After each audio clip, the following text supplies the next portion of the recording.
The views and opinions expressed in this broadcast are those of the host/guest and do not necessarily reflect the views or positions of any of BXR entities and those they represent.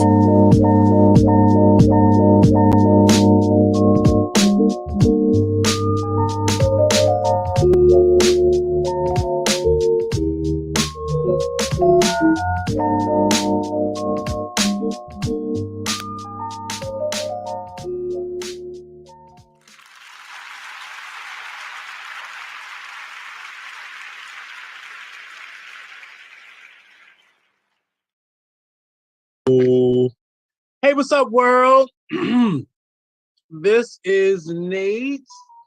No, I'm not back home. I'm actually in my office, and I'm tired of shit. I'm just gonna put it out there like that. I'm not gonna sugarcoat it or pretend. I'm tired. Those damn children. Whew, today has been a day. And it was crazy because we had actually three different graduations at the school I'm at. We had our pre-K, kindergarten, and fifth graders. But in addition to that, I still had a couple classes that I had to teach because so many students graduated today. Um, a few of my classes were canceled, but I still had to be in the building. So that meant dealing with some of the students that were still left behind, students who were still a part of the school day that did not graduate. And I'm tired.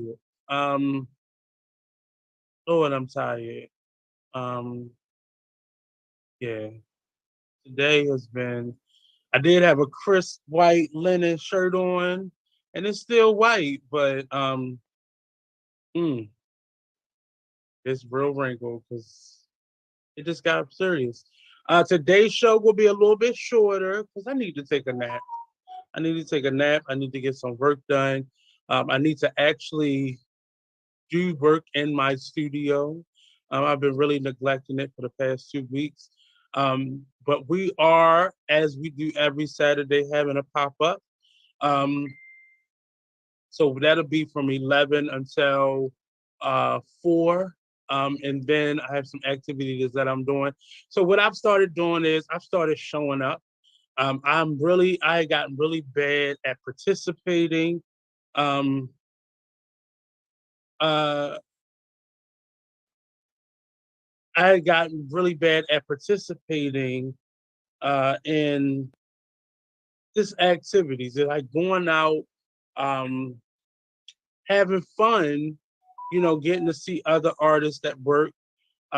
So I'm really at a space where I wanted to just get out more, experience some things. Again, I used to always go out like every other night or most nights of the week, and do art and do theater and just really live life. For the so last weekend, last Friday I did not do the show. I came home and I took a nap, and then I got up and I went to go see a play at Everyman, by a Baltimore playwright. And I actually don't have that name with me, which is bad because I went to go see it and I don't know what it was called. But it's called Don't Cry on TV. It's a really funny, it's like a sitcom on stage. It was really funny. Um, and there was a very pivotal moment where there's a phone call, and because I really haven't been going to theater much, I forgot to turn my phone off, and my phone started ringing. So I'm like, who ghetto person has turned their phone off, didn't turn their phone off, and it was me. I was the ghetto person. Um, and everybody turned around looking, but it was at a very pivotal moment in the play where there was phone calls being done, so it wasn't too embarrassing. But yeah, so I went to go see a play at Everyman Theater. Actually, right before that, I went to go to an art show at the Black Genius Art Studio down on Utah Street. It has a space right next to where they are rebuilding Lexington Market. There's a couple stores that are there now, and those places have been vacant for years, probably since I was a child. Um, and he has a space in it, so he had a really great art show. I'm gonna have the artist from that art show actually come on the show soon. Trying to negotiate some times with him. Um, so that was Friday night. Saturday night, I got up really early. I came to the studio. I had a meeting. I opened up the studio space for people to come in. So I had some customers. And then I worked on a project that I do. And then I took another little nap because I think I'm at the age right now where naps are very important. And I'm not mad at that. I'm not mad. Um, I'm not mad at it. You got to take your naps where you can get them. And I take my naps. I'm just trying to share it out to a couple people. If you're watching, please take a moment, share the show out, let people know what we're doing. We're still here. It's been so much time. I forgot how long we've actually been doing the show. Because my producer doesn't give me shout outs for being the longest running show on his station, but it's cool. It's cool. Well, I say the second longest running, but really probably the longest running because my show probably ran long. Then I'm not even gonna say the name, but one day well, actually, we came back yesterday. I think that's that technically. You just going to insist on trying it. That's what you want to do. I'm just saying, I'm the longest running show on the station. Hiatus is excusing the hiatus from Talk Lately. Um, One of the longest running shows here, but I digress. Oh, we got to put somebody on the screen because I look like I'm really late. I just looked at my phone. I'm really laid out right now, but um, I'm trying to remember what this looks like with this black background, this white shirt. It's somebody famous that did something similar. I want to say Prince. no, it wasn't Prince. Or Michael Jackson. Michael Jackson. It The was Billie Michael Jean Jackson. cover. Oh yeah. He lay it out with and what was the other one? Not Stevie Wonder, but the man with the curly hair. Richie, Lionel Richie. Oh yeah. Oh yeah. But I should have wore black because it's a lot of whites for camera. But yeah, so that went into Saturday. Got up from the nap. Met up with two of my friends, Mr. Troy Burton, Miss Tracy Jiggets, and we did a day trip. We went up to a half day trip. We got on the MARC train and we went to DC and we hung out with DDM and watched his show at the Kennedy Center. He was being real bougie at the Kennedy Center and was really good. It was a packed crowd. We got there right on time. And DC traffic is like New York traffic. It's not as bad as LA traffic, but the traffic, literally, we left here at maybe at 4 o'clock. So we caught the 4 o'clock MARC train and still managed to get there at 6 o'clock. And it only took you like 45 minutes or so to get, from here to DC because it was a Saturday, so it wasn't a lot of travelers. But it really took us 2 hours waiting on a lift and then getting through traffic. It took us almost an hour to wait on a lift and actually get to the Kennedy Center, which is like maybe 15 minutes from the train station. But it took us almost 30, 35 minutes to get there, which is ridiculous. But we got to the Kennedy Center. We got to watch DDM perform. Great show. When I say it was a couple people there, we got to sit all the way up the front. A couple people there. And once the show started, I looked back and it was like, if you've ever been to the Kennedy Center, they often have performances in their long corridors, which are extremely long corridors at the ends of the space. And that's where the stage was set up. It was an actual stage set up. and we got to perform. And when I look back, it was packed. Like it was rows on top of rows on top of rows behind us. And it was a really great show. He gave a really great show. He did a couple pieces from each of his albums, which were great. Um, and we left there. We went to Ben's Chili Bowl, and I normally have a hot dog, but I ventured out to get a chili cheeseburger, which was not a good idea because my stomach was rumbling the whole way back home. I finally got back home, got some rest, got up Sunday, and we wound up going to a house performance at the Why Not Lot. We went to the farmers market before that. This weekend, definitely get out to the farmers market. DJ Tommy Davis will be performing right after the farmers market. So come and check that out. Yeah, and this week has been really busy. Everything else has been school related and planning for productions, rehearsals, well, really production meetings. Um, and then tonight, I don't think I'm doing any. I might do something tonight. Depends on um, who hits me up. But yeah, I'm just sure I'm tired.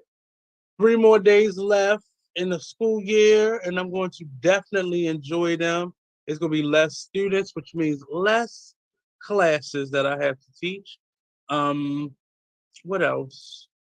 I'm going to a play at the Peel Center. I did go see the Peel Center this weekend, but a part of this is just me getting out more and just enjoying not only my city, but the spaces I can get to. We got to go to DC last weekend, and I really want to go to New York. I want to go to New Orleans. I want to go because I haven't been out. The farthest I've been is to New Jersey, and that was a little drive up with a friend who was going up to check on her house during COVID. Um, but I really didn't get to do much outside of that. I've been to DC a couple times during the pandemic just to get out for the day with a friend. Um, Other than that, I just been chilling. But I am gonna get out more. I need to get out more and start going back to the gym, get some exercise in. Um, as you get older, things start not working the same way. Nothing's breaking down yet, but things aren't working necessarily the way that they always work. So I'm definitely trying to just get some things in order, get out more. So if you have any events that you want myself, the Artist Exchange, to come out to, definitely hit me up and let me know what's going on. If you got any questions, you want to talk, you want to call in, call 443. Oh, shoot, it was just on the screen. Oh, I can't see that. What's the phone number again, Marty? Is it 943? Oh, 642. Call 443-642-9403. Call in, or you can message me and you can jump on there with me. But yeah, if you have any events that you want me to come out to, if you're hosting any events, definitely hit me up. I'm looking to come out. I want to travel this summer. I want to have some fun this summer. So hit me up. Um, we're going to do a couple hot topics today. If you missed the show yesterday, I think it's on the Artist Exchange page as well, but definitely on Be Exposed's page. We did kind of a talk back to the first day of the January 3rd insurrection hearing. Uh, watch our commentary, myself and Marnie. Um, uh, just give our comments and what we thought. We were watching. You can actually watch the hearing. It's just a mess. It's foolishness. I think the actual hearing itself will start back up on Monday, so you'll be able to watch it. It's gonna be very boring and probably very. I would rather watch the Johnny Depp trial again, but because there's gonna be a lot of lying, a lot of denying. Some tears. We got to see one of the officers that was injured during the insurrection give her testimony. We also got to watch who was the other person? One of the I think he was like a film crew that they had that was doing interviews with a number of the people that participated in the insurrection, which is really interesting because these people probably will be telling on themselves. I wonder if any of the people who um, took part in the insurrection will be forced to come in. A number of people have been sent subpoenas and have ignored them, Republicans. So that being what it is, I don't know what the outcome of this will be, but I really hope justice is done. I hope Trump is arrested and stripped of some of his, what do you call it? Um, Titles or such, and his children who also took part in it, as well as his lawyers and many of his staff members who took part in it. I hope that they have, in this time that it's taken them to get all this information together, really have some real smoke and not just wasting the taxpayers' money on fluff. Um, yeah, so that's what I wanted to talk about. I'm gonna pull up a couple stories. What money do you think what do you think the outcome of the hearing will be? We didn't really speculate too much. News. I really don't feel like talking about celebrities, so I had picked a bunch of stories. Like there's something about Britney Spears. Um, her first husband, Jason Alexander, crashes her latest wedding. Justin Bieber said half his face has been paralyzed and is canceling shows until he gets better. Probably the crack cocaine. Monkeypox patients also have sexually transmitted diseases. Um, I don't know. And they said that's how it's being transmitted, but they're saying some of the messaging coming from the CDC is saying that because this has been around, they have medication and they're trying to keep it under control, but it is being spread through sexual contact. So be wary. I don't know what that would mean. Um,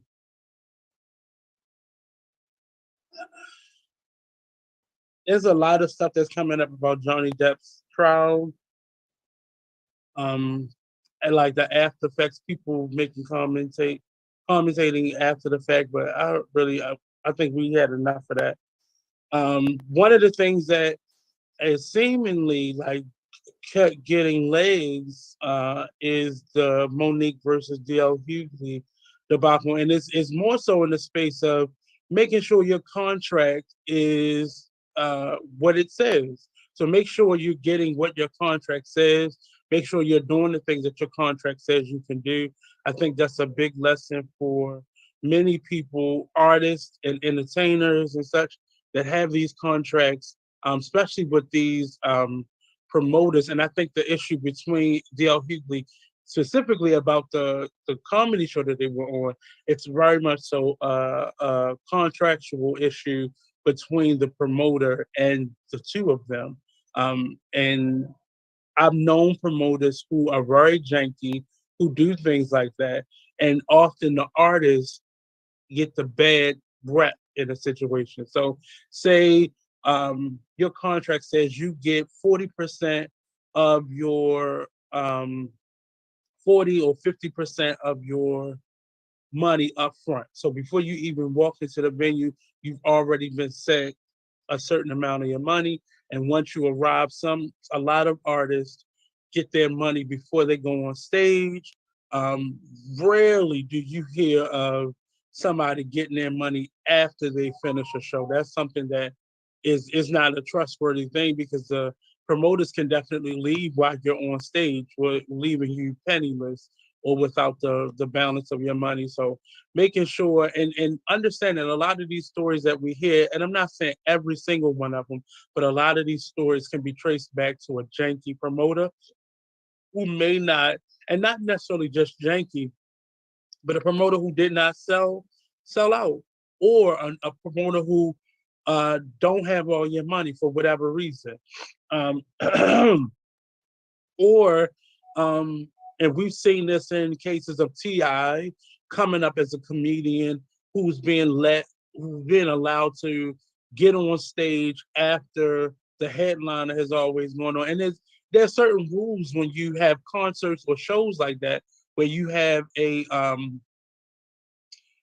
headliner. It's just customary that the headliner closes out the show. So to let someone back on or let someone else on, or to have two different people thinking they are the headliners, um, is bad business from the promoter. Instead of just being honest and probably having to pick someone else because one of them, if not both of them, disagreed with that. In this case, Monique is saying that she was given the headliner position, and DL Hughley, I don't believe he showed his contract. I believe he showed the initial agreement statement, which is separate from the contract, spelling out what is going to happen. And the promoter looks like he gave both of them probably very similar contracts, which is a problem because it then ensued an argument between the two of them. And it probably started between the promoter and say Monique or the the promoter and DL, but then eventually the two of them got into it because apparently they had old beef that had not been settled. And I'm not against Monique, but I want Monique to get what's hers, but I don't want to keep seeing her in the headlines because then that creates a narrative that's not necessarily true, but that becomes reality based off of her reaction to things. I have a lot of students right now, and I keep telling them it's not necessarily your behavior, it's your reaction to situations that get you into trouble. You may not necessarily be a bad student, but if you feel like you have to react to everything that happens to you, that's going to get you in trouble.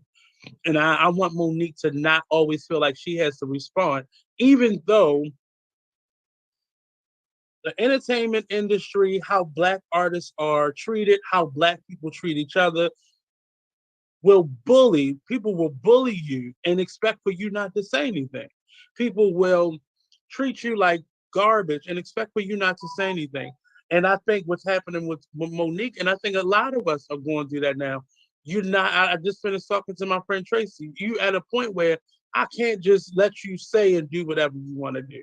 And sometimes that means my reputation, my integrity then gets questioned. But at the same time, how do you balance that? How do you defend yourself, but not always look like the bad guy? Because right now, Monique is starting to look like the bad guy to many people. To me, I understand it. I don't feel that way because we have a lot of artists that are in her similar situation that have come out, but they do get quiet. They don't speak out. They don't speak up, or they find certain ways to do it. But Monique has just gotten the angry Black woman or trouble starter marker on her. And I think that's very unfortunate because she's just not that it's just not it's not called for. It's not necessary. It's not what is needed or necessary. But sometimes you still have to defend yourself. And I agree with a lot of what she said. The thing that is weird to me is how people remark on this situation or on Monique in general, specifically Monique, or just in stories like this in general. People pick from the story and then choose a soundbite or a snippet of the conversation and remark on that. Monique said a lot. I think she went on for maybe 13, 14 minutes in a stand-up special she did not a special, but a stand-up show that she did in Detroit, I believe that was it. And she went on for about 13, 14 minutes, really going in and telling her truth about what was going on. And many people took that and made it her angry rant. But in many cases, artists have to eat the reputation that they get from a janky promoter or from, how they're treated backstage. And often you don't get to see that, you don't get to hear it. And a lot of people were like, well, those people paid for a comedy show not to hear her rant. But I recall Dave Chappelle ranting. I recall Kevin Hart ranting. I recall every other comedian talking about Will Smith going on a rant. Wanda Sykes going on a rant. But it just seems like when Monique does something, it's always blown out of proportion or made more than what it is, like Kanye West, some controversial artists like that. But I just feel like I think she said it in her response. I don't fuck with people, and I'm tired of people messing with me. And at some point you just get full of it. You get full of people speaking out on you or speaking of your name. You get tired of it. And then a person can only take for so much. A person can only deal with so much before they just over it and they're tired of it. And I love Monique for that reason, because she's so Baltimore. But at some point, like we just saw with Will Smith, a person can only take for so much. Sorry that you were that person that laid that last straw on that camel's back. Sorry, but you about to get all of this, because a person can only take for so much. A person can only deal with so much before they just explode. And I just wanted to mention that, not to even go back and talk more about Monique, but I just find it very unfortunate how people pick and choose sides, and they become very selective with their outrage in terms of when stuff like this happens or when incidents happens. People quick to pick sides. And one of the things that Monique said was, go back and Google DL Hughley Monique, and you'll see tons of interviews where DL is speaking out against Monique and really bashing her over the last couple of years of this backlash that Monique has gotten from Tyler and Oprah and Lee Daniels. Like, she's really gotten a bad rep, and he just lent himself to giving his opinion on who Monique was. And Monique said, this was somebody who I invited to my home. This was somebody who I thought was my friend. And she gave the story of a couple years ago when she went on his show, and she said the story. I just watched another one of her clips where she did a live, and she said, I never spoke about a situation where she had went on his show and he wasn't there. She said, honestly, he wasn't there when it happened. She said, one of his co-hosts asked a question, a young lady asked a question about her husband. Would he rather her husband have sex with Lee Daniels with a condom, or Superhead Corinne Steffens without a condom? Which one would she rather? All these FM AM shows, they play these games on air, and that was one of the things that they asked her, and she just was like, I'm not answering that. I'm gonna call DL and see, let him know that this is what you're doing when he's not here. And she said DL's response to her was very much so, well, that's what it is. That's how we get down. And I think that that stuck with her. So this situation was just more and heightened more because of that past incident. And I don't think it would have gotten to this degree had he handled that first situation better, which I don't know how many years ago that was or how long ago that was, but it stuck with Monique and her husband. And I think people have an issue with her husband being with her and supporting her and backing her. And we live in a very single society, even though marriage is seeming to be promoted more within the Black culture. We still live in a space where they're not used to having a spouse take up for them. And I think that's where a lot of Monique's support is coming from people who are couples and people who understand that balance of, this is the person I love and this is the person who, I respect and so on and so forth. But I just want Monique people to leave her alone. Just leave her off so she's not put herself in so she doesn't have to put herself in a situation where she has to defend herself in the more. And we have to stop bullying each other in that way as well. And I think it's really it's a hard thing to have to watch play out like this, but I don't know. I don't know what it's going to take, and hopefully nothing happens to Monique.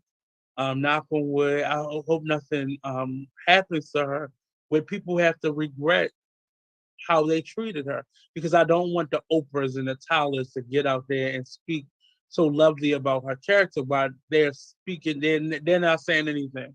They're staying silent on these issues that they are involved in that has affected her life, um, due to things that they've said or have not said, in her defense or in her character. Um, I want to see more of her friends speak out for her or uh, support her. We don't need, I don't even need to personally see it, but I would hope some of her friends are supporting her behind the scenes and giving her that encouragement to realize she doesn't have to respond to everything. And yes, she is a comedian, and it's unfortunate that I'm having to say she doesn't have to defend anything, because we don't say anything when all the other comedians do it.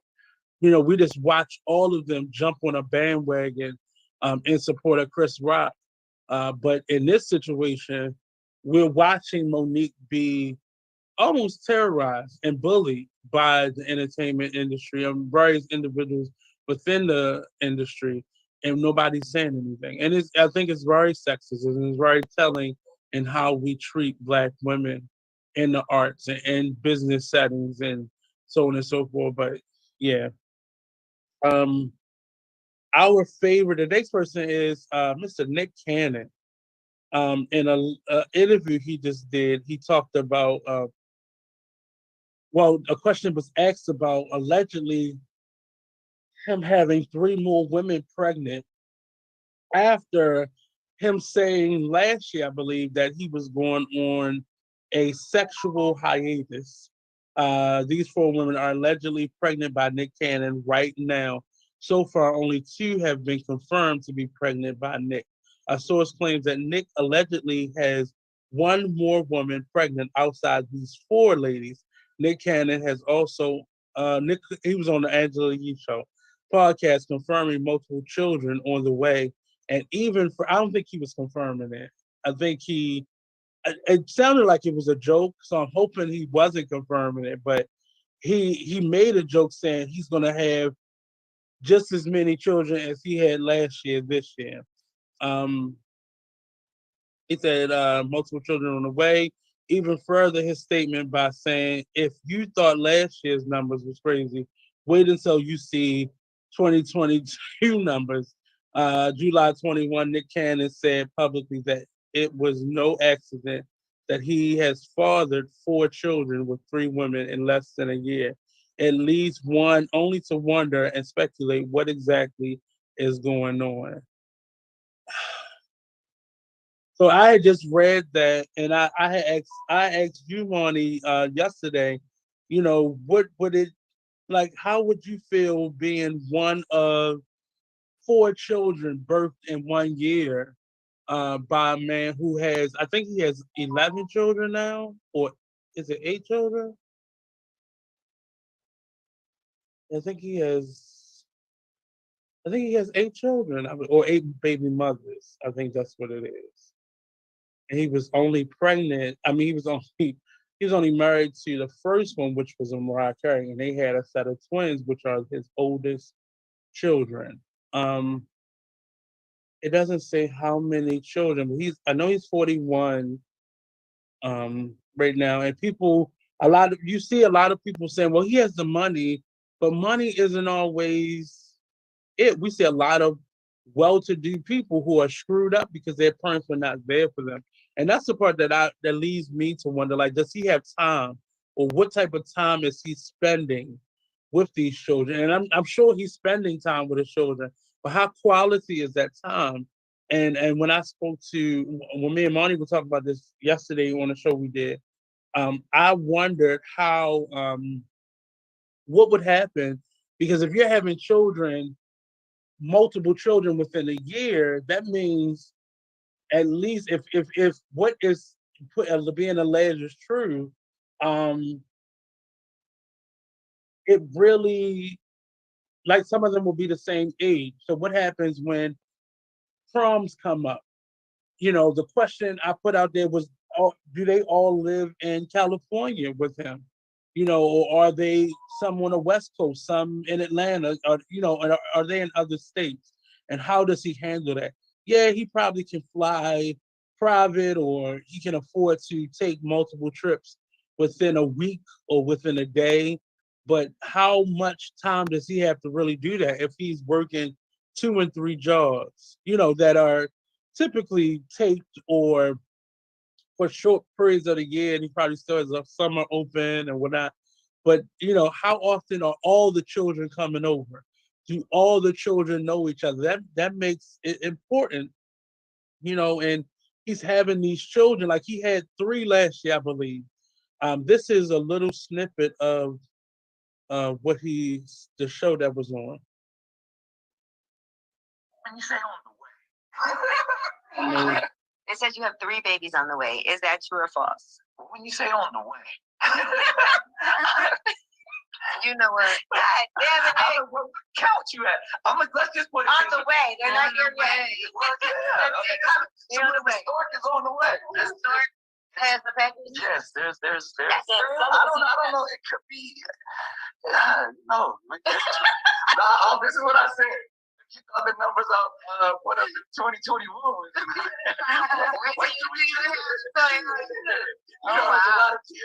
my God.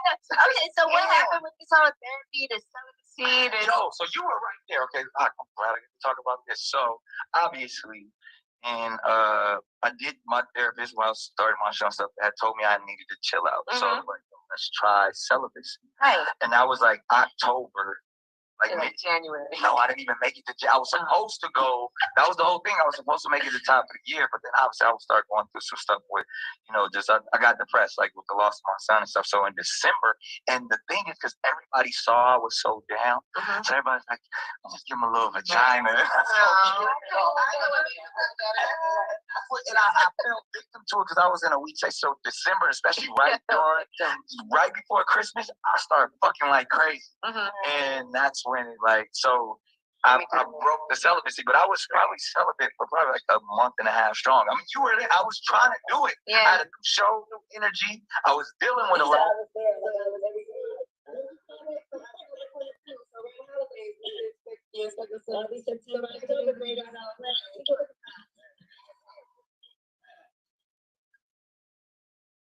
So that was just that was Angela Yu's show, where he was doing an interview, and I maybe because I work in a school system, so I'm seeing children who are depressed, who are acting out, who are having triggers and traumas and struggles from home life being carried into school life. I'm watching multiple children who are siblings, in the same grade, dealing with how to try not to show all my mess. I've had students who had 1 or 2 other siblings in their grade, and the parents, and they really don't know each other. They know probably they are siblings, or the parents will say, I don't want my child sitting near this person, or I don't want my child in this class with this person. And then we find out that that's really their sibling.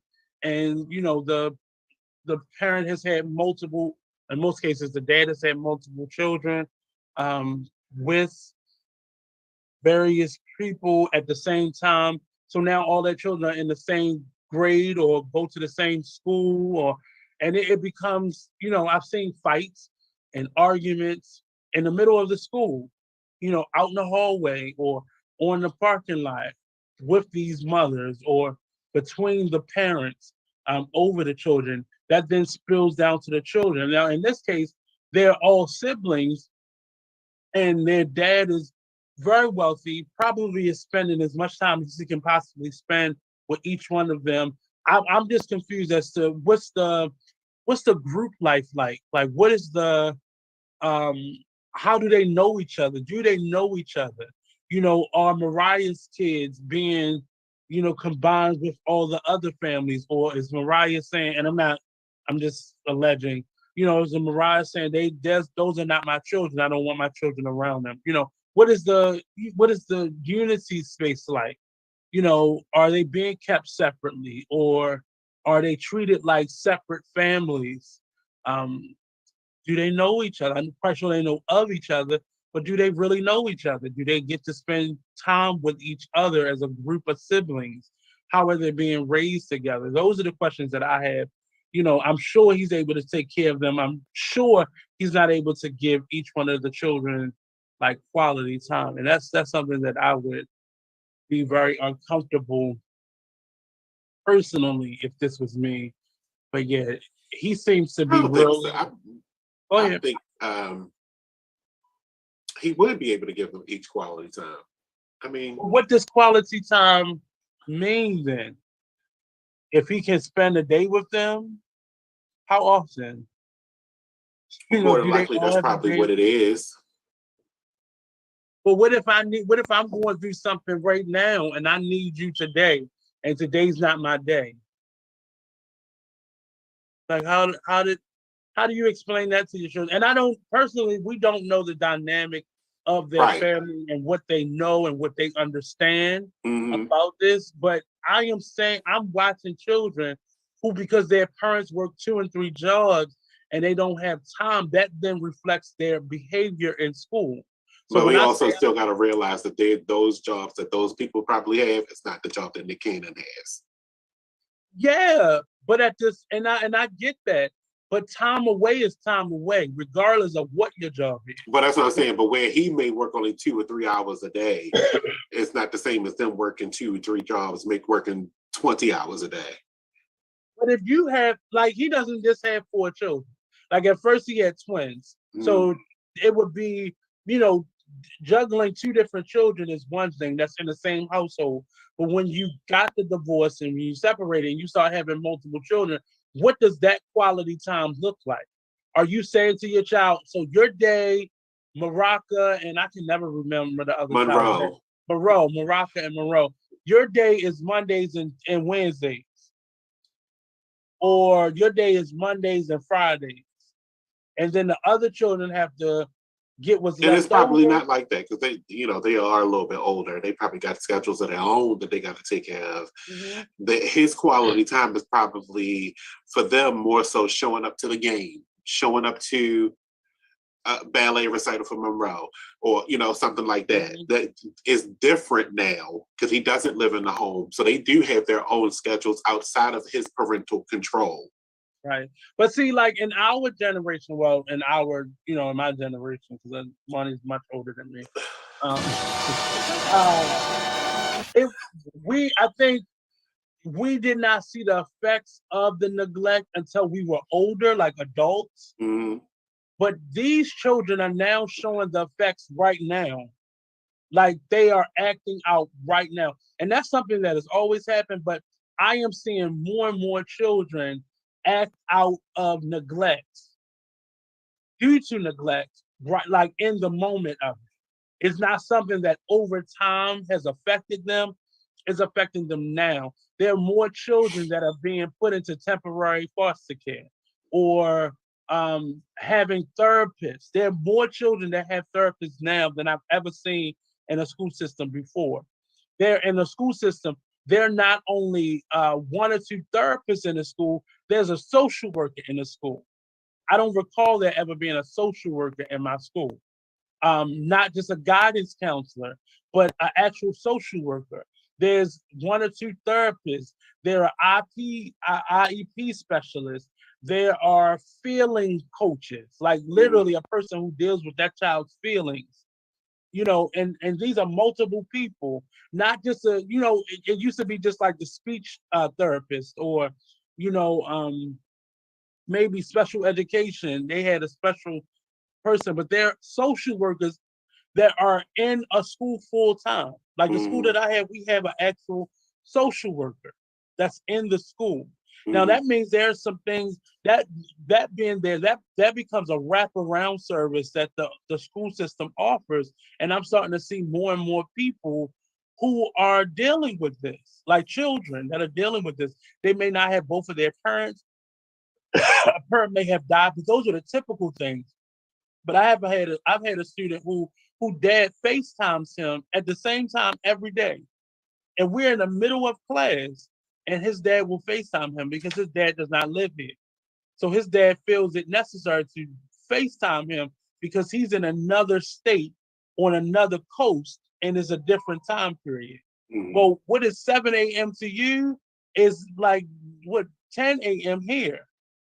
Like, so you have to, like, you're not even thinking about that, but he's trying to spend quality time, and your child's in school at the time. But that's my only art. I just don't feel like you can. I don't care how much money you have, you can't give that many kids quality time, because quality for this child may be like you said, just showing up to their recital, showing up.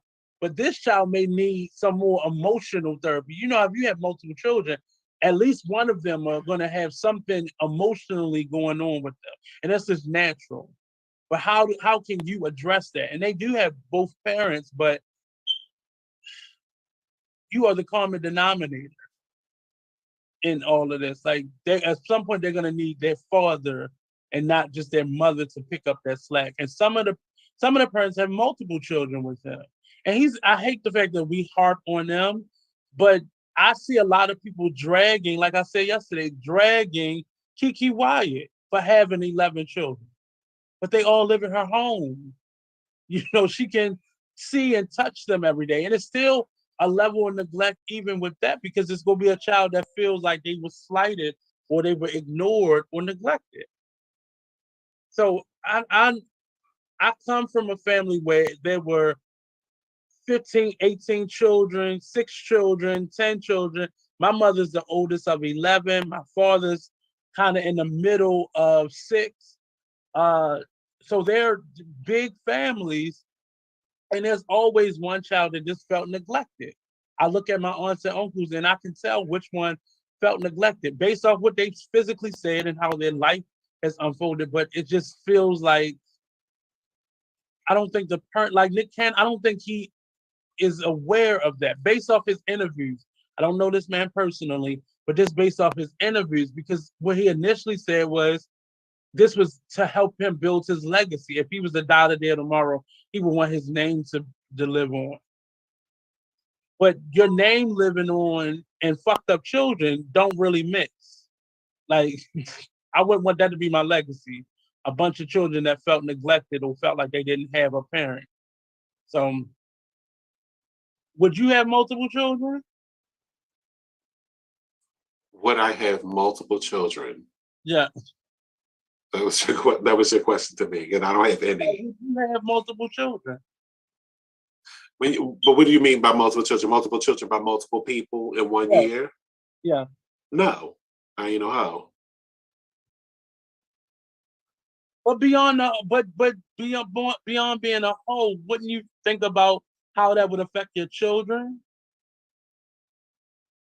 I wouldn't want children who were separated by a home or relationships. Well, not necessarily, because all right, let's say for instance I had 3 kids this year. This year is not my time to worry about that. Next year is not my time to worry about that. 3, maybe. They starting to remember people. Because the only people they really remember is their mother and their father. But they're not really, they're still developing memories and all that kind of thing in the first 3 years. 3, yes, I'm going to start introducing them to their siblings. And then so on and so forth. They're going to start building a relationship with their sibling every time I can get them all together. Every now and then, you might see one or two of your brothers and sisters, or you might see all of them. But at one point, you're going to meet them all.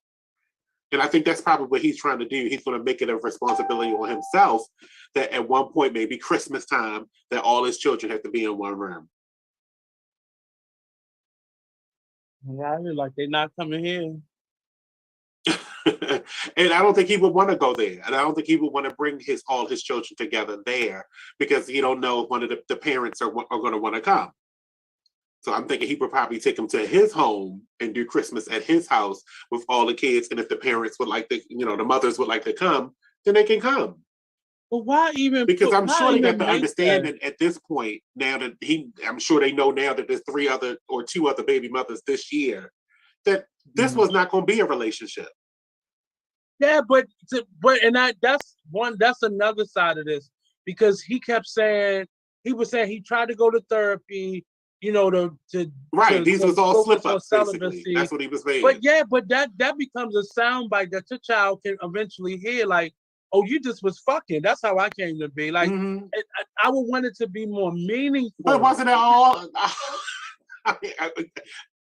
Your parents were married, so you probably wasn't a slip-up. Yeah. My mother wasn't. It would feel different. But I don't know. I never asked her the question, was we a slip-up? But most people are slip-ups. Most people are mistakes.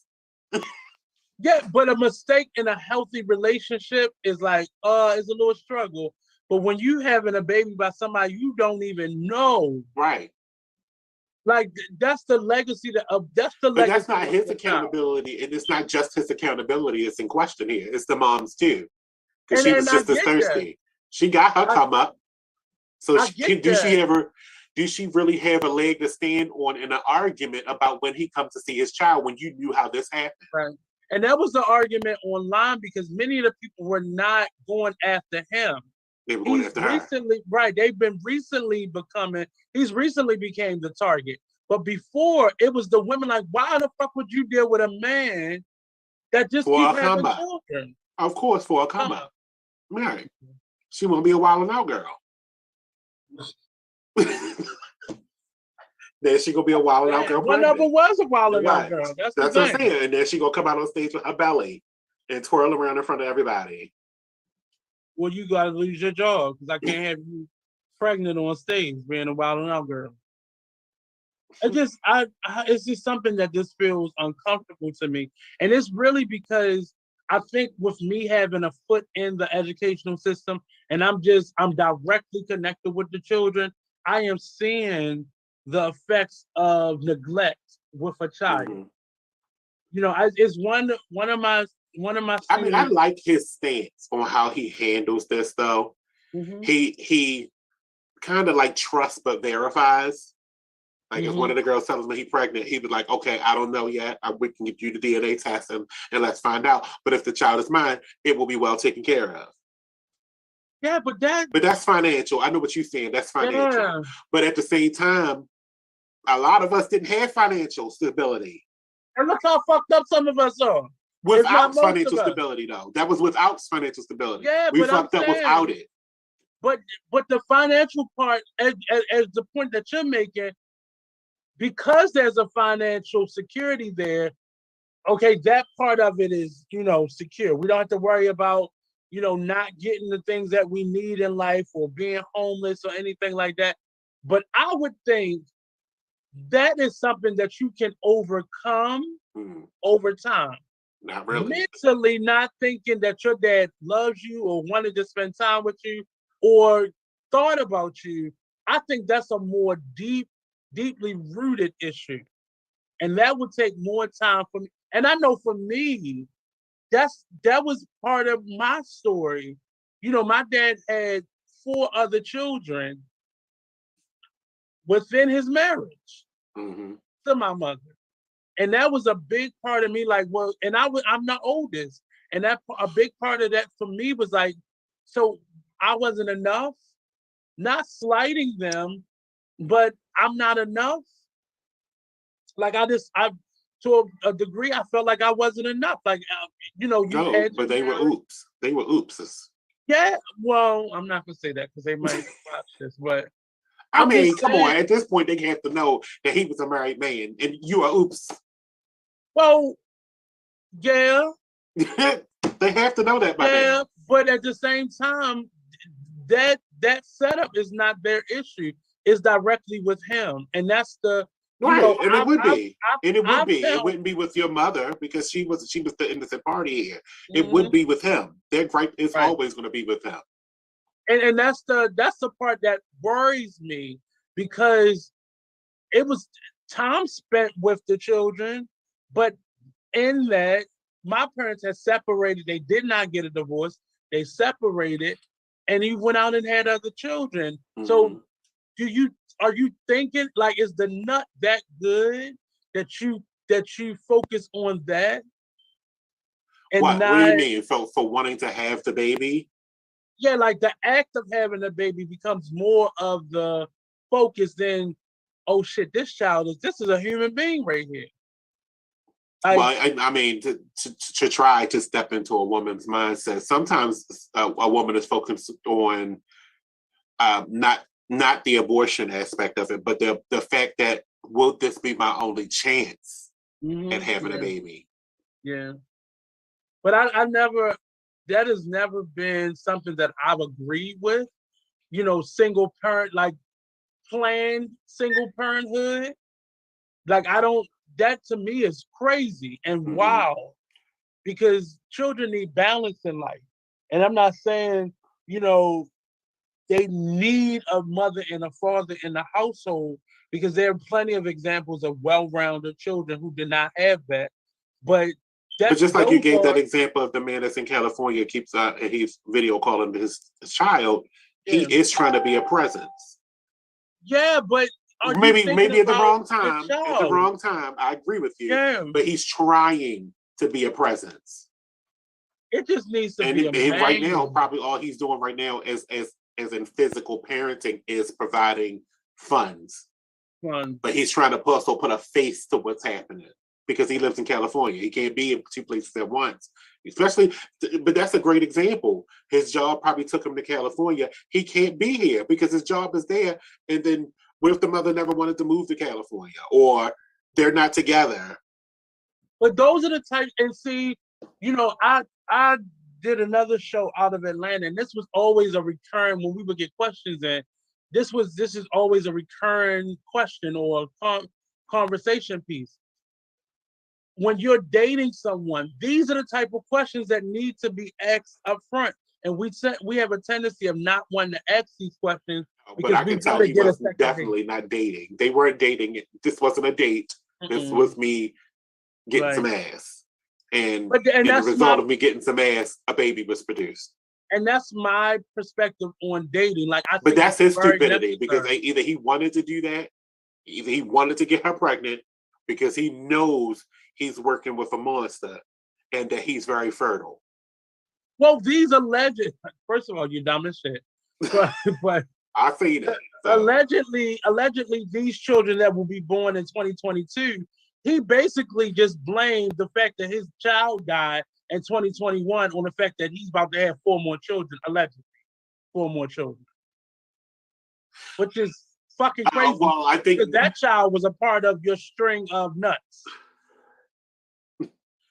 Well, I understood what he was saying when he said that about because he was depressed. I get it. And you get horny when you're depressed. You want affection when you're depressed. Well, no, because I thought that the key to his depression was the celibacy. But what ended up messing him up even further is the depression took hold of that and made him relapse, basically. Well, no, the way I heard him say it was the depression stemmed from him losing his child. Right.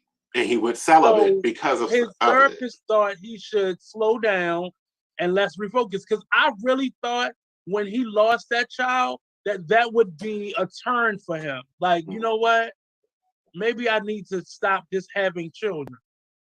To feel, and then for me, it feels a lot like I'm trying to fill a void. Isn't the Cannon the only child? So he got only child syndrome? Yeah, I believe he is the only child. So he got only child syndrome. So now he wants a real big family. Well, you can't blame him for that. Yeah, but it just something. Mariah is not having no more.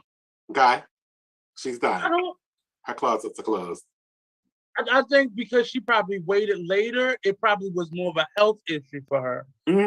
Twins and done. Right. It looked like she had a very uncomfortable pregnancy. Twins and done. Right. But he wants a big family. But I don't think he wants the family environment. Which is unhealthy for the children involved.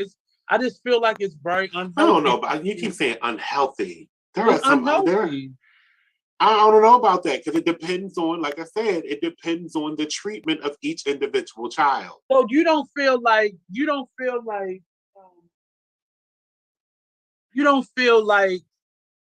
if your parents would have had a healthier relationship and focused on you and your siblings more, you would have turned out different?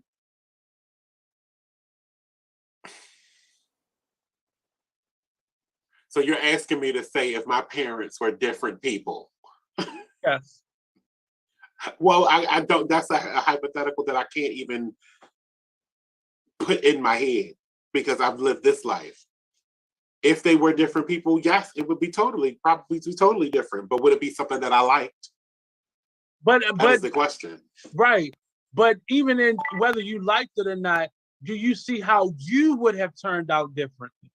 I don't know. There's a whole bunch of people out here that became mass shooters that had 2-parent homes. I don't know. But you kind of took the same route, but minus the shootings, but you became a very introverted person. Do you think you would have been that introverted person if your parents would have paid more attention? And you're the youngest, correct? But I became more introverted as an adult. I wasn't introverted as a child. Mm-hmm. I totally was not. I was outside. I was doing things. I was going places. I became more introverted as an adult because I've seen what adulthood looks like. Mm-hmm. Mm-hmm. Mm-hmm. And why I don't like humans at this point. That was an adult thing. And I know for me, based off of what I saw from my parents, it forced me to question every relationship I ever had. Not to say that it was so much damage done to me, but I just did not trust relationships with individual people.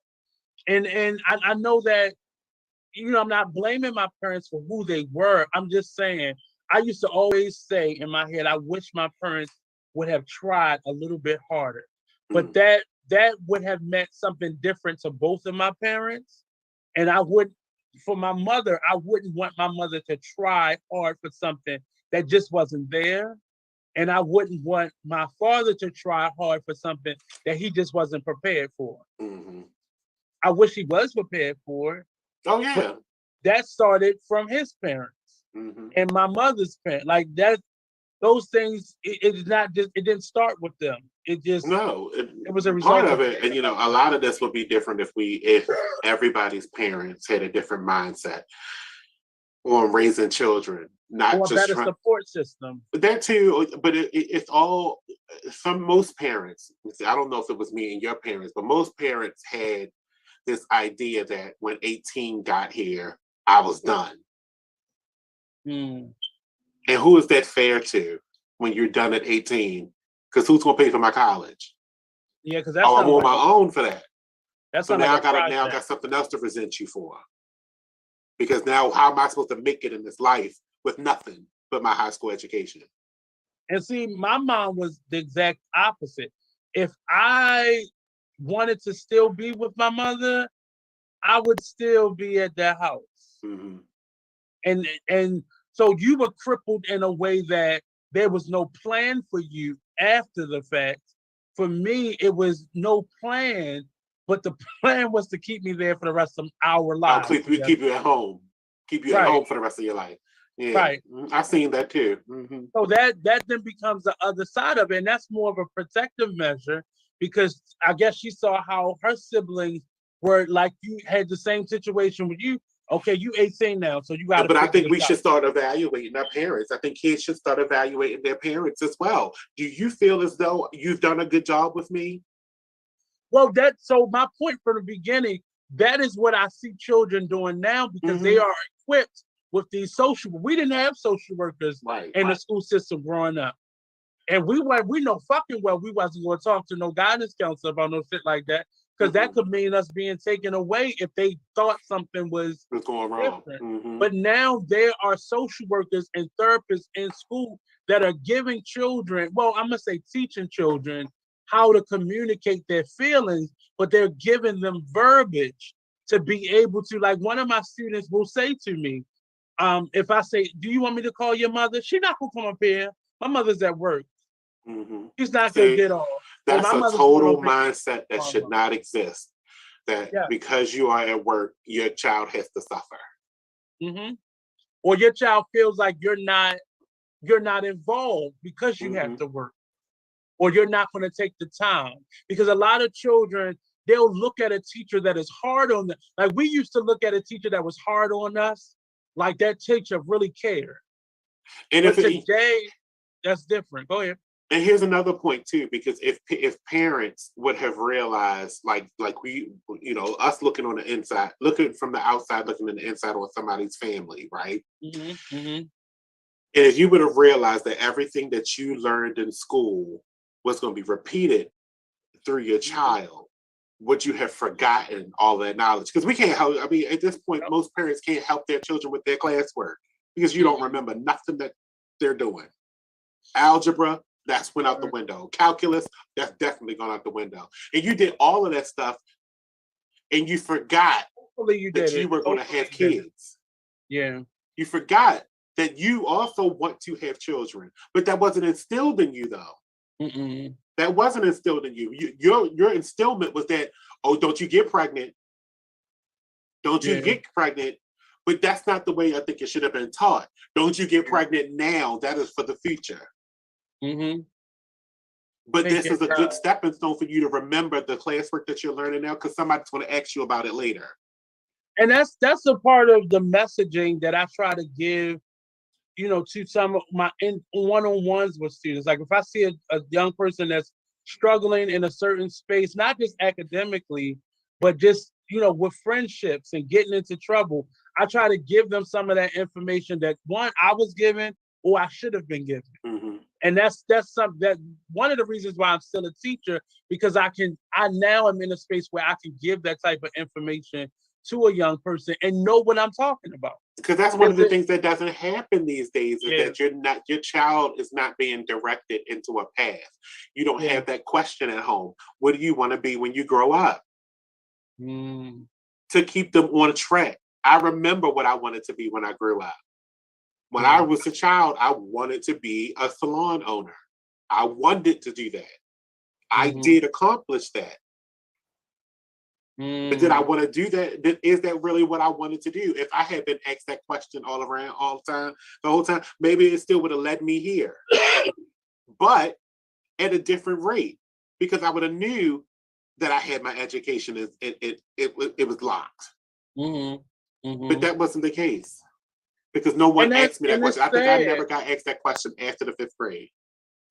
Well, and see, that's a problem. Because for young men, it's different than for young women. For children in general, by the time you're 16 and people don't, and it used to be 16. I think it's even earlier now. I was asked that at school. Don't get me wrong. I was still being asked that at school. What do I want to do when I grow up? And that's when I started feeling like I wanted to move into the accounting field. And then that's what I went to school for. But it should have started at home as well. And all of this stuff has to start from where you thrive at. And home is where you thrive. School is where you learn. And that then becomes a bigger problem for our young people, because so when I ask young people that question now, and I think we used to have an answer that was like a firefighter or a lawyer or a police doctor, officer, right. But these children just outright, I don't know. I don't know. That's the thing that I always hear now from children. They don't know what they want to do, but they don't even have no direction. They haven't seen anything. It's so isolating. Where I do remember going on field trips that my parents didn't go on. you know, with our community center. We would go different places and see different things, see different jobs, see different things of people doing stuff that we never would have saw without these opportunities. And these children don't have these opportunities because where are they going? But if it's not with the school, they're taking them to the museum, to the zoo, and that's it. But you'll never see what your mother do, because I've never been to a bring your child to work day. But see, my mother worked in my elementary school. Oh, see, that's different. He was already at work. Right. For 4th grade, she was my teacher. My teacher had to leave, and she became the teacher. And it was a different dynamic. So I always got to see what my mother did.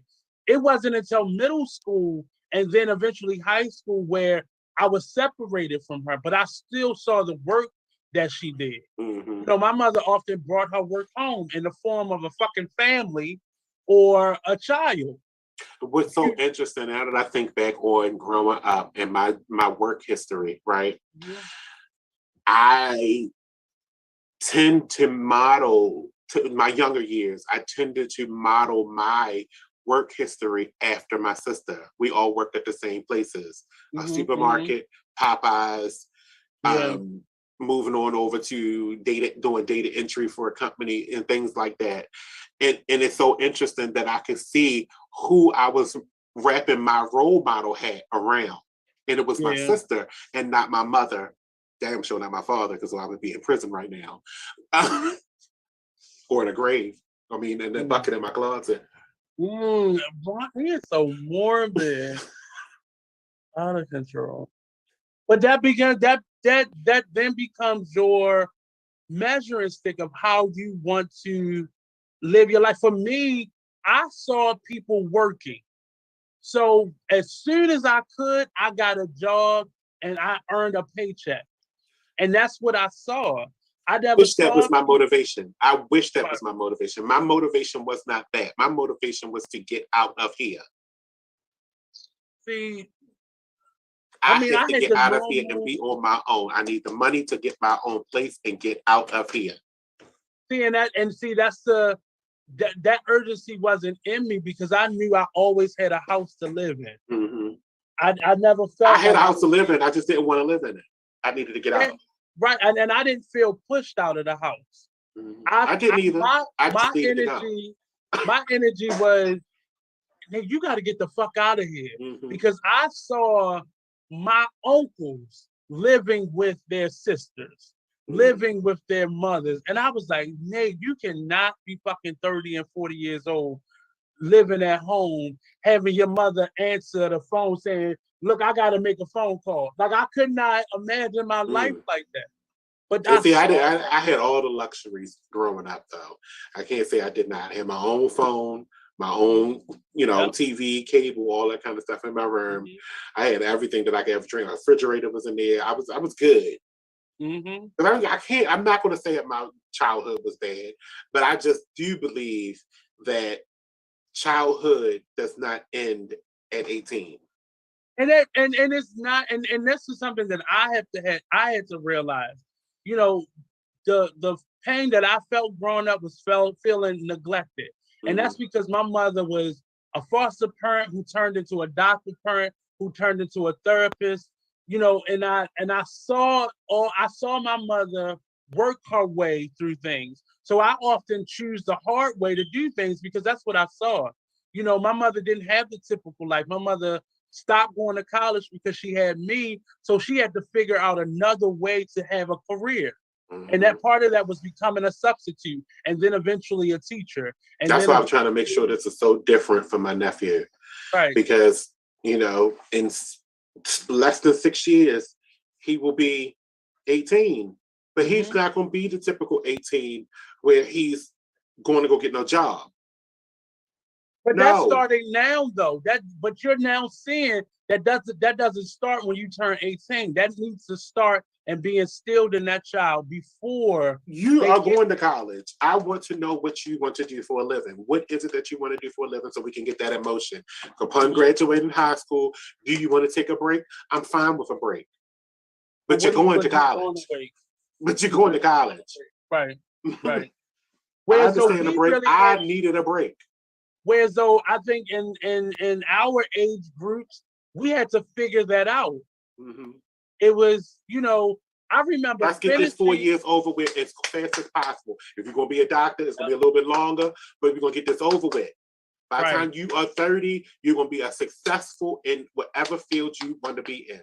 But you're gonna be on a fast track. But see, and that is the part that is missing from the majority of children. Mm-hmm. The plan. Right. The plan is missing. So now children, like, I know I had to come up with my own plan. And it wasn't because I had necessarily a bad mother, but my mother was focused on raising me. And you got to realize the contrast difference to what we're talking about right now for our Black community to the white community. Because I just sat here and watched my former boss pay for 2 weddings in 1 year for her daughters. Mm-hmm. And proud to be able to do that. Mm-hmm. Sent her 2 daughters, because she had two daughters and a son. All 3 children went to college and graduated. Now they're all 3 of them are married. Now that one of the son, actually now the daughter's pregnant too now. They're now to give, brand new grandparents. But all of their children have been set up to succeed. Mm. And then they knew that they were going to want, exactly. And then they knew that they were going to want to pay for their child's weddings, their children's weddings. Mm-hmm. And they made sure they had the money to do that. And to me, it always boils down to that plan. And that's the thing that we are missing from our culture. Mm-hmm. And I'm not saying for everybody, because I remember one of my mother's first cousin, she had 3 children. Mm-hmm. And for those 3 children, she saved up a certain amount of money. And when they turned 18, they got this bulk of money. So whatever, if they wanted to go to school, one of my cousins went to hair school. One of my other cousins just became this bougie socialite. So whatever they wanted to do with that lump sum of money, they could do with it. But it was still a way for them to possibly get their first apartment or their first car or their first car. And not them not to struggle. And I think our parents were so focused on just raising us that the plan for what happens after, like and the plan after has to start as a child. So you have to start putting them in. So I was put into every creative program, every outlet. That's why I have a certain mindset and a certain structure with my life now. Like a part of me is always giving back. A part of me is always going to be creative. A part of me is always going to be attached to the arts because that was the foundation that I got. But there were holes in that. There were missing parts in that. And I'm not harping on those missing parts, but you have to acknowledge that happens. What I'm saying is different today. Those holes are still there. They're bigger holes, but the children are recognizing that now. It's not like my mom is so hard on me. My mom don't let me do anything. I can't go outside. It's not those types of struggles. These children are dealing with, a parent who children are grown and they become the oops baby. So now their siblings are 15 years older than them at least. And now they're the child that's holding the parent back. And that child having to internalize that and understand it. But the child now gets it faster than what we would have gotten. We would have just been oblivious to it and not realizing our parents resent us on the low. Some children got that, but I think more children today are feeling resentment from their parents because they became these oops babies.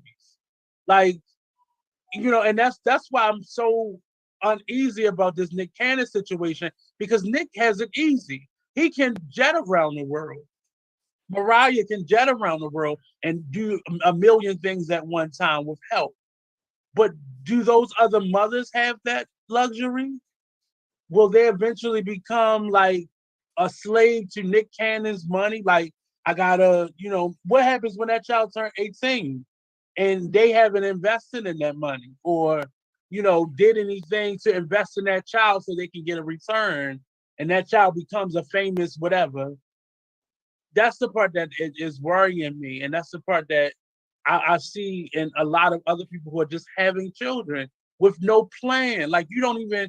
I understand a child just comes out of a relationship and you didn't really plan, but you should already have something in your life where if this happens, I'm gonna be good. It's gonna be a struggle, but I'm gonna be good. And even once the baby get there, you don't have a mechanism to strategize. Like, okay, I have this baby. That's what I want to believe that Nick Cannon is smart enough that he probably already set up a 529 account for all his children. As soon as they're born, they get their own 529 account. So college is not going to be an issue in the future. Same thing with, I'm sure Mariah probably did the same thing. Her financial advisors probably already told them that you need to do this and put something in it every so often because you don't know if college. Exactly. Yeah. So that they're all well taken care of. But I'm speaking about the other parents who we don't know to be well off. That's correct. But just based on the benefit of having his kids, they already know Chick. Yeah, but he not, that trust is not for the mother. Child support is though. See, that's Ching Ching, and you better know she's already counting on that. Yeah, and that's my thing. But how is that mother?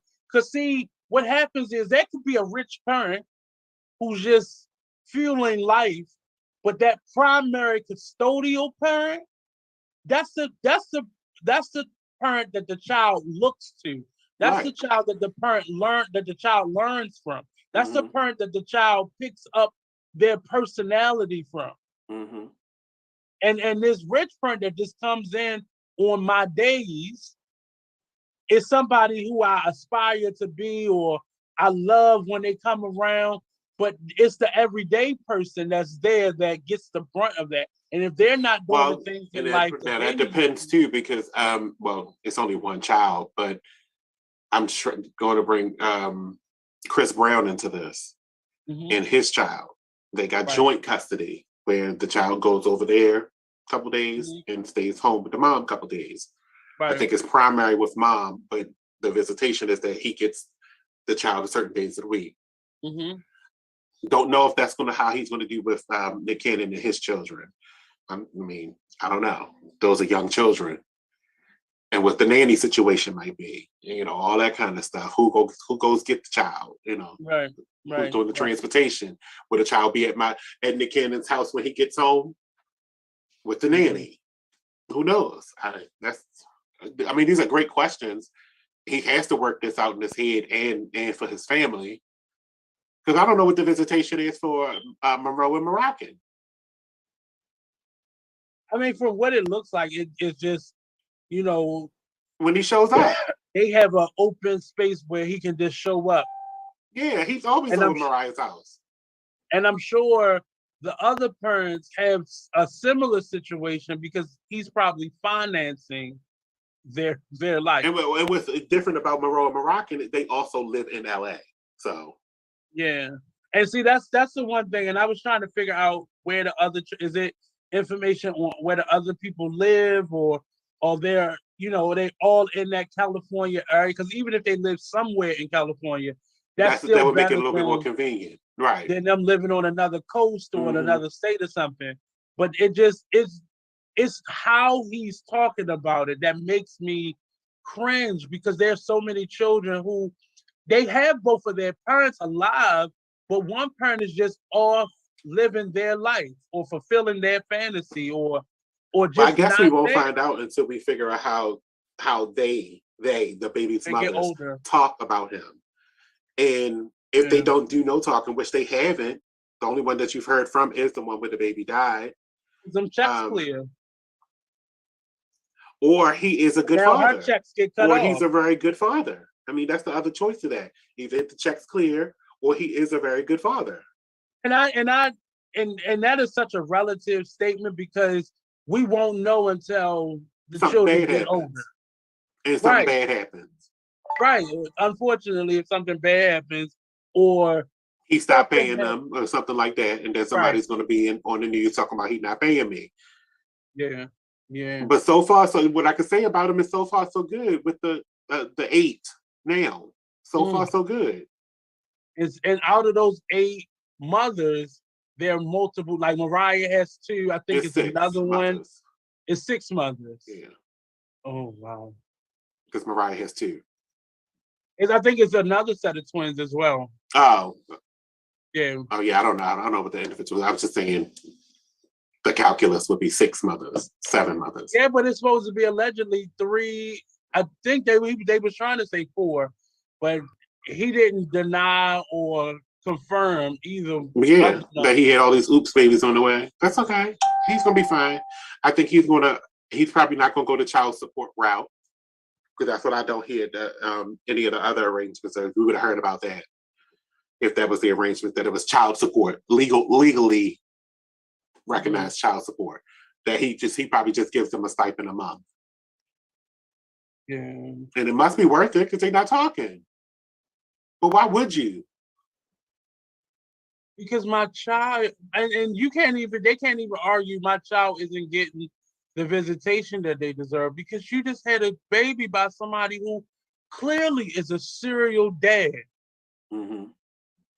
This clearly is in that space of being a serial dad, and it just is a weird space. And I'm not judging him at all. I'm not in a space where I am. You're just trying to understand how they all gonna get the same attention. Yeah, and my concern is strictly for the children. Mm-hmm. Like, and even if you have 3 children and the children are you all are at home and married, it's a feeling of, how do you still give attention to these 3 children? As a teacher in the classroom, I'm trying to figure out, how do I give myself my attention to all the students in the room? So I can imagine you having 15 children or 10 children or 11 children and not being able to, keep your eye on them, or, address their needs. Because the moment it looks like you're giving one children more attention, another child start acting up over here. So in my mind, I'm just in a space of just not understanding how to relegate that or come in or figure that out in his type of time. And I don't have his money, I don't have his time, I don't have any of that. But I'm just open up the door, just figuring out how to open it. Give me 1 second. Just trying to figure out how to understand that. That's the part that just makes me uncomfortable about all of it, because I don't know how to. I don't know how I would do that as a parent. Like, what would I do if I woke up and I had 11 children by 6 different people? Like, what would that look like for me? What would that be? Or I'm just thinking of myself and put myself in a child space and figuring out. Well, I could probably answer that question for you, because I think for you that motivation would be, I know you would want to be around your children as much as possible, but you knew that you got 11 kids, that you have to work. Your choice is not even a choice for you. You have to work. Yeah. Especially if you want to put them all through college, you need to get your ass to work now. Get off of here. Yeah. Hit the end button. Well, that's the thing, because then you have to work because you keep having these children. Right. So that's why I say it's a little bit different from Nick Cannon, because he is wealthy already, but he still has to continue to work to make sure he stays wealthy. Right. In order to take care of his kids. Because again, like I said, he is probably paying the mothers a stipend to not take him to child support, to not make any legal obligations noted. He's given them what he believes they're worth and what they will accept, so he can continue to work and do and still do all of this dirt. Because they had to realize when they got with him, he had no intentions on settling down with them. He tried that, he failed at it, and he doesn't probably want to do it again. And not even speculating on their side, but they probably all thought they were going to be the one to get him. And he probably, and I bet you, knowing Nick Cannon, his jokey ass, he probably explained to them up front that this is not going to be that. I'm going to have sex with somebody else tomorrow. Well, that's how you got pregnant. Remember, you got pregnant, and that pregnant, and that pregnant, and that pregnant. That's how this was going to work out. Because apparently he don't like condoms for some reason. I'm just in a space of how do you fix your mouth to say that? How do you adjust your conversation? And not even for him saying it. How do you as a person that's in the lineup say, okay, so this is what I meant? And you're justified. Like, is he still sleeping with all of you? Is he, is it like one done, baby come out, that's it? Next? Like what is the I'm well, curious. It couldn't have been a one and done because I don't think he would have answered the phone from somebody that he just wanted a one time with. Well, it wasn't like a one night stand. But from his interviews, this was a plan. Like, he planned to have these babies. Like, because that's why I said I believe all of this was not new to him because he's, like I said, he was an only child. He wanted a big family. That's typically how it works with these only child. You to plan. Like, did you not want that whole family in the house with you? Did you not plan to have that family as one big family? No, but that goes back to what I said before, where I said I think he tried the married thing. He tried the family environment. It was not for him. But he can still build this big family. It might be divided a little bit, but he can still build a big family. Right. And his home is going to have to be the central location for that. When you want them all together, you need to make sure that you can make that ability for you to have all your children in one space. Can you provide a house where everybody has their own bedroom? He can. But can you show up to the things that's important to them across the board? I believe he can. You got a lot of faith because he's his own boss. I get that. But can you make it to every event or every family? Well, I don't know about every event. He probably would make the schedule to the ones that he can really make it to. If he can't make it to because he's wilding out at 6 o'clock in the afternoon and he can't make it to your soccer game, then you have to understand he has to work. But I hope that's a part of the conversation that he begins to have with his children as they are getting older. I agree. That then becomes a part of the conversation. Well, hopefully he gets them involved. I'm sure he's probably going to have working kids. Right. But believe me, if they cute, they're going to be working. Yeah, but I still because he was that way. He was working. Yeah. As a child actor. But I would hope that that's something that's then communicated. So that Monroe and Moroccan is getting a check right now. Well, yeah, of course they're gonna get one. Both of them probably get one. They both getting checks. Yes. But I just feel like it should be something that then is communicated so they don't go out and replicate that model. Yeah. With their children or with the people that they come across, because that becomes very unhealthy at some point. And if what I do believe is probably going to be his hereditary thing with his male children. They see what their father did. Right. Now they're going to grow up wealthy and be wealthy when they become adults and do the same thing. And that's going to be the allegiance of his family. He's going to always have divided sets of families. Yeah. That's probably going to be his legacy. It becomes a part of it becomes a part of the it's an unhealthy pattern, because if Nick can handle this, that doesn't mean that his sons, just because they also will have the money, will be able to handle that. And what's really going to happen is that it is going to fall on those mothers.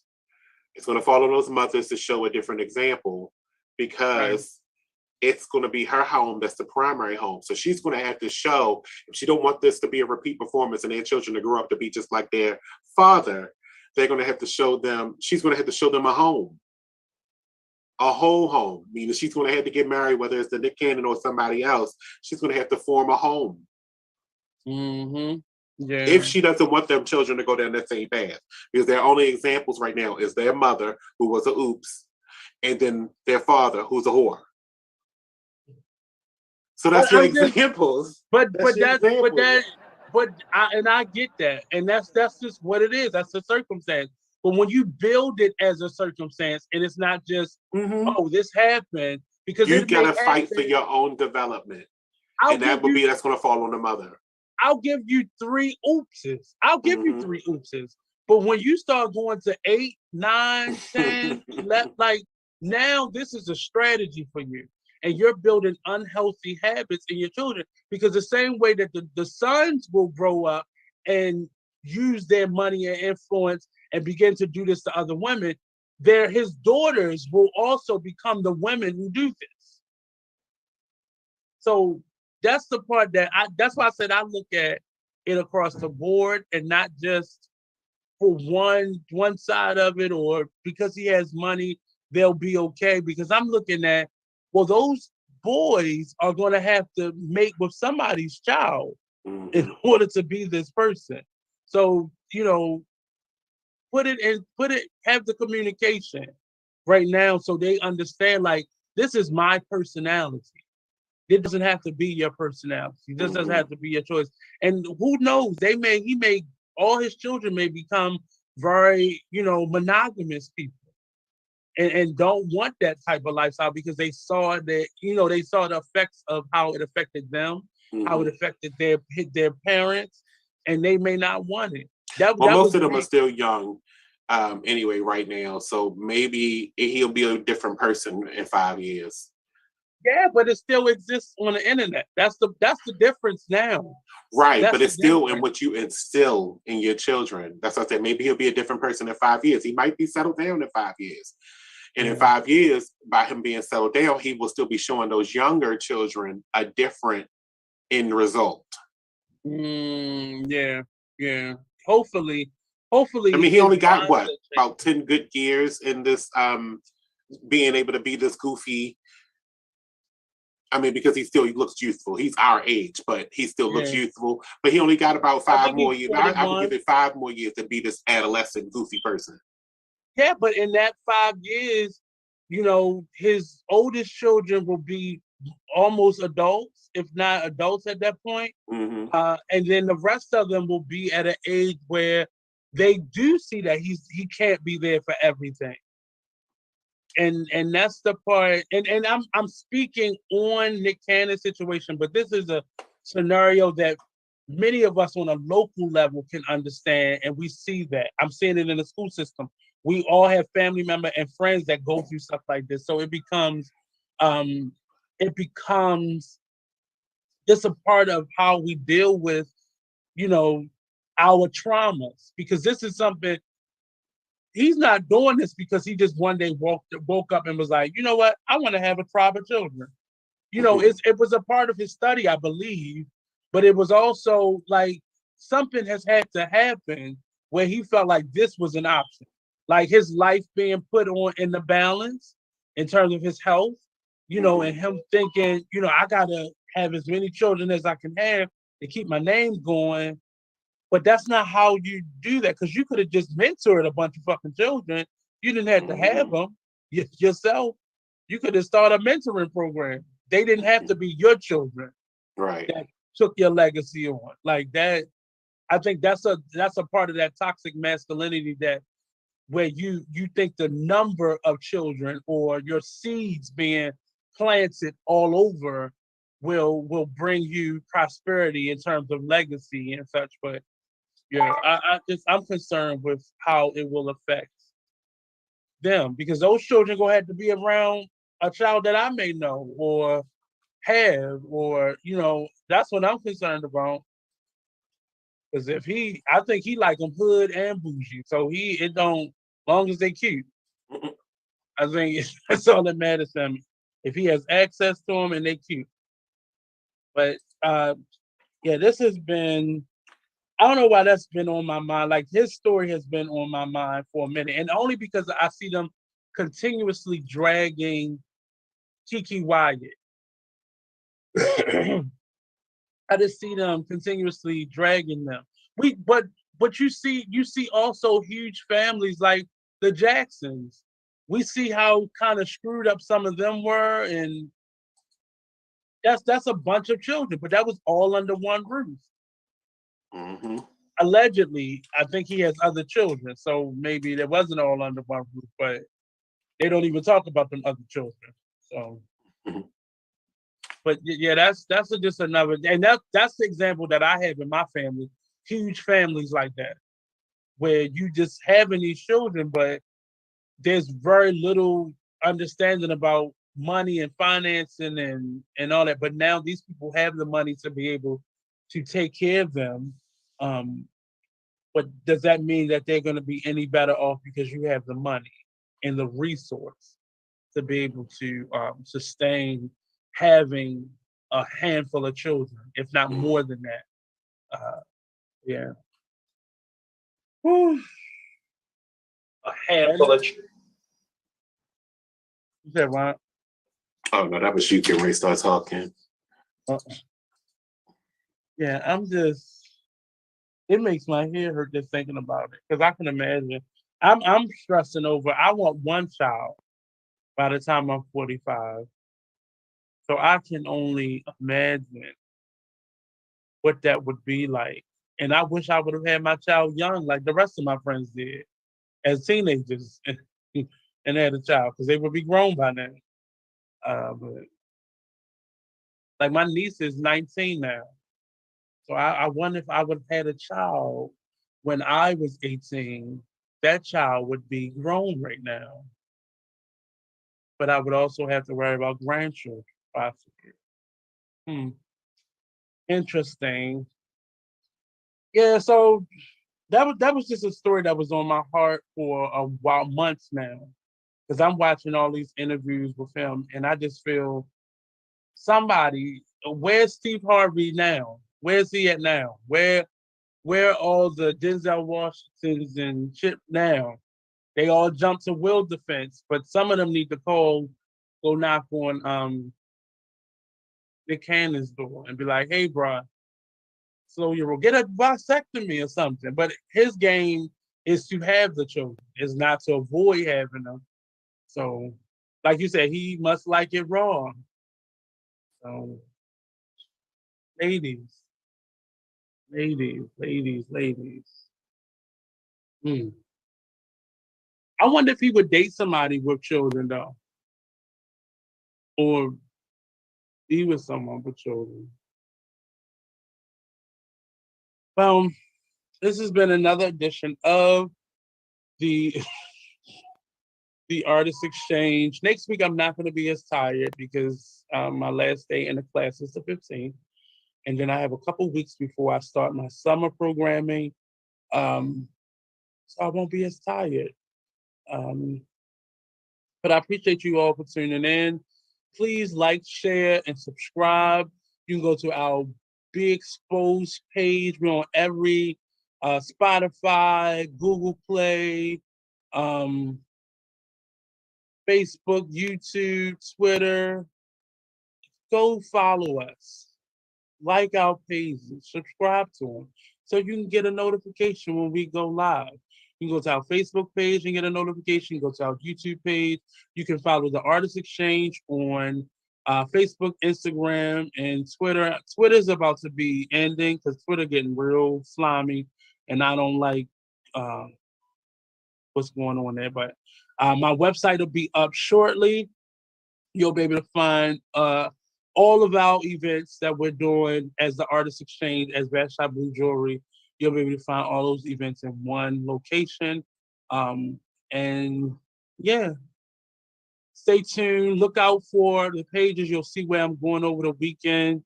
If you have any events that you haven't and you want to promote them or market them with an interview, if you're looking for a space to be able to promote your business, your brand, your products, your services, you can message me directly at the Artist Exchange Radio Show at gmail.com or info@BigExposedRadio.com. You can also go to our website at BigExposedMedia.com or BigExposedRadio.com and check out all the latest shows, all the past shows, some new shows. If you're looking to bring your brand to a different platform, hit us up at info@BigExposedRadio.com. Also, if you have any events, you can hit me up directly again, either via social media or by way of email at the Artist Exchange Radio Show at gmail.com.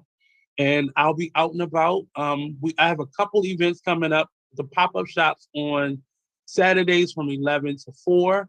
We also have the Black to the Future event, which will be on the 25th.